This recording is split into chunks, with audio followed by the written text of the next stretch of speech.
Exu é assim, assim ele é. Ele pode não ser anjo, mas diabo ele não é. Eu sei que você sabe, mas eu falo pra você. Dendezeiro não dá mel, abelha não faz dendê. Aquele que hoje fere, ferido amanhã vai ser. Tudo que vai vem e volta, se subiu pode descer. Mojuba, meu povo, começa esse vídeo falando sobre isso, que Exu é tudo. Ele pode não ser anjo, mas também não é diabo. Exu pode ser a mão que dá, mas pode ser a mão que tira. Isso é Exu. Então eu começo falando sobre Exu dessa forma. Eu começo pedindo licença, seu pinga-fogo, meu Exu, a Dona Maria Padilha, a rainha dessa casa. Meu nome é Pai Rodrigo de Xangô, sou sacerdote da tenda de Umbanda Pai Jeremias de Angola e Mãe Maria Conga, junto com a minha esposa, Mãe Angélica de Inhaçã. E já começa a me seguir, já curte esse vídeo, já aperta no sininho e bora falar de Exu.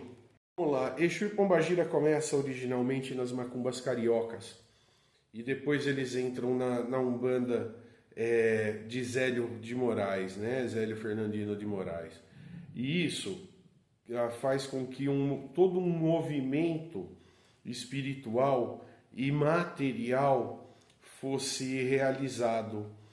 Porque até então, nas umbandas pós-Zélio, falava-se muito de Preto Velho, Caboclo e Herê apenas, porém Zélio tinha uma outra entidade que vinha para fazer os descarregos, né? Que todo mundo conhece, como o Malê, né?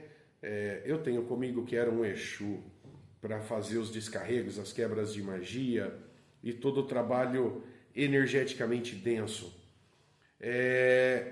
A partir da sexta tenda, um Exu começa a assumir os trabalhos, e que era da tenda espírita São Jorge. Tudo que fosse voltado à Umbanda, a prática deles de Exu e Pombagira era errado, era considerado magia negra. E não é bem assim. A gente sabe que Exu e Pombagira, eles trabalham dentro daquilo que é necessário. Exu e Pombagira vêm em terra para auxiliar o seu médium, para que esse médium tenha caminho, para que esse médium tenha prosperidade, desde que siga tudo aquilo que foi ensinado, tudo aquilo que ele veio para fazer. Não tem outra conversa. Por isso que todo mundo fala, Exu é a mão que tudo dá, mas é a mão que tudo tira. Exu é o movimento, Exu é a falta de movimento, Exu é o meu compadre, é o guardião. Exu é vida. Quando a gente fala que Exu é vida, a gente tem que entender que Exu é o nosso norte, Exu é o tudo. O seu pinga-fogo na minha vida, ele faz tudo o que eu preciso. Graças a ele eu estou onde eu estou.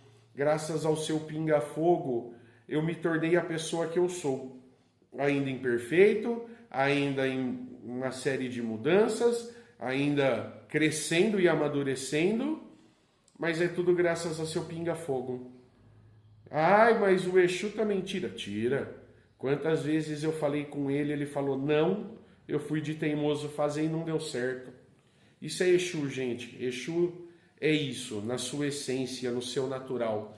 Então, a partir de 1940, 41, existe uma reunião na Federação Espírita, onde Exu praticamente não é mencionado, ou é falado como guardião, fala-se muito pouco e quase nada. Em 1941, 42 começam a surgir as quimbandas, os cultos a Exu e Pombagira, dentro dos terreiros, dentro das casas das pessoas, né? E aí todo esse movimento começa. Por isso que muitas casas antigamente tinham casas de Umbanda, tá? Tô falando só de Umbanda. Casas de Umbanda tinham dois terreiros, um para a direita, outro para a esquerda, porque a energia de Exu é muito pesada, ou o Exu não pode estar na mesma sala do orixá. Ou o Exu por ser o guardião, por ser o protetor, ele tem que estar em outro terreiro, ele não pode estar no mesmo salão ou no mesmo espaço que os orixás. E aí começam a surgir as quimbandas, começam a ter os trabalhos onde Exu e Pombagira ganham o seu culto, né? E aí surgem as quimbandas Nagô, tudo a partir da década de 40. Quando eu falo quimbanda, vocês têm que entender que eu estou falando da quimbanda com Q. A quimbanda com K, ou os quimbandas, eles são oriundos da terra Banto, Congo, Angola. Eles eram os feiticeiros, os conhecedores, os detentores da magia. Eles que curavam as pessoas com as ervas, eles que faziam os feitiços.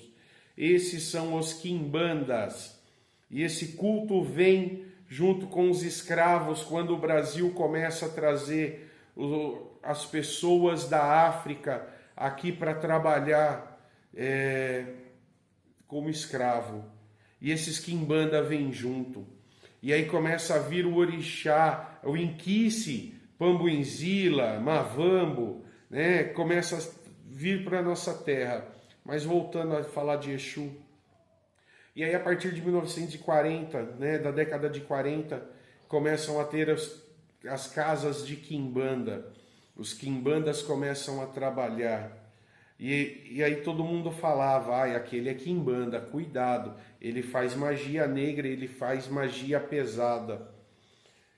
E Exu mostra que não existe essa história de magia negra, magia branca, magia azul. Existe a magia. Existe aquilo que nós estamos pedindo a Exu, aquilo que nós estamos pedindo a Pombagira. Responsabilidade toda de quem pede, toda de quem evoca essa energia, de quem pede por essa divindade. É isso que Exu faz na vida das pessoas. Então vamos pensar um pouquinho e entender que Exu, ele é dual, ele tem a dualidade dentro dele, porque Exu tanto trabalha dentro de um conceito de certo ou errado, para ele tanto faz. Exu vem para trabalhar, Exu vem para fazer aquilo que ele é pago, aquilo que nós acordamos com ele, que combinamos com ele. É para isso que o Exu vem. O Exu ele vem em terra para fazer com que nós possamos quebrar muitos preconceitos, muitos dogmas, muitas visões, muita forma de pensar equivocada. Essa história do que é certo e o que é errado cai por terra quando eu entro no universo Exu, que Exu vem e fala, seja você do jeito que você tem que ser, com as suas coisas da sua forma. Isso para Exu é o certo, para as outras pessoas pode ser errado. E aí a gente começa a entender a dualidade de Exu. A gente começa a entender Exu no seu natural, Exu dentro do seu universo, dentro do seu mundo. Então se faz necessário quebrar e se desconstruir em relação a isso para você poder entender Exu. Saber que Exu, ele é o cara que vai cuidar da porteira do terreiro, ele é o cara que vai cuidar dos seus médiuns, ele é o cara que vai dar caminho para os seus filhos, mas ele também é o cara que vai tirar. Se o seu filho não estiver de acordo com o caminho que ele tem que passar, com as coisas que ele tem que seguir, Exu tira. Aí fala, o fulano perdeu o axé, o ciclano isso, Beltrano aquilo. É tudo pela graça de Exu. Aí você começa a entender que Exu é tudo. Exu tem que se fazer presente dentro do nosso culto, porque Exu é o caminho. Né? A gente fala que Exu ele é o cara que faz a gente ter força para caminhar. A Pombagira faz com que nós tenhamos vontade. É diferente. Eu sigo algumas pessoas, alguns tatas quimbanda, com muito conhecimento, com uma visão muito boa de Exu. E são essas pessoas que eu me espelho para estar gravando esses vídeos, tá? Então, conforme a gente for avançando, eu vou falando sobre eles, e aí vocês vão entender. Mas pensa nisso, pensa que Exu é o cara que vai te ajudar desde que você esteja dentro do seu caminho, de acordo com o seu caminhar. Isso é Exu. tá? Aí ele não tem demanda no mundo que pega. Se você estiver dentro do seu caminho, se você estiver fazendo as suas coisas conforme você combinou com o seu ancestral antes de encarnar. Vamos pensar nisso? Ó, já ativa o sininho, já curte, já comenta, já compartilha, já começa a me seguir para ajudar a gente aqui no nosso canal, beleza?